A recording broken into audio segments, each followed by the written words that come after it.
Welcome to episode 1 of the Road to a 500-pound bench press. So, earlier this year, a couple months ago to be exact, I managed a 430-pound bench press, which was a significant improvement from my former bench PR back in May of 395. And then prior to that, the year before, in March, 391. So I was plateaued right around that 400 mark for almost a year and a half before I was able to break through.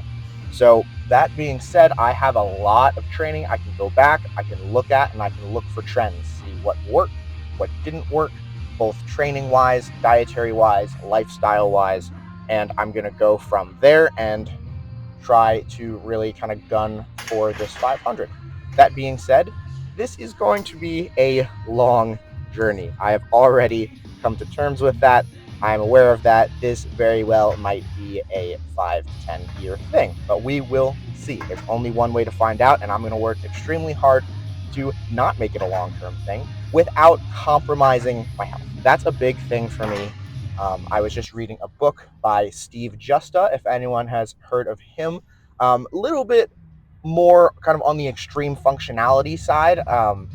So not fully my cup of tea, but he makes a comment about how he was at a bench seminar and he saw a guy bench 500 pounds for 8 reps, and then he was out of breath for the rest of the seminar. And he just mentioned that just didn't really impress him. And, it's one of those things where I love training. I've made it my life. I am obsessed with it. I've made it my career. That being said, I want to see my grandkids. I want to take part in other things in life. I don't want to be, for lack of a better term, a fat piece of shit that can bench a lot of weight.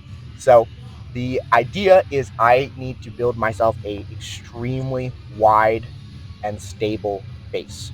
So in order to do that, we are kind of doing the basics, if you will. So I'm working on some sets of 8 on bench with some back off sets of 10. We had some chest supported landmine rows in there, some dips, some pull ups, and now we got some single arm bench and some chest flies. It's really not anything complicated.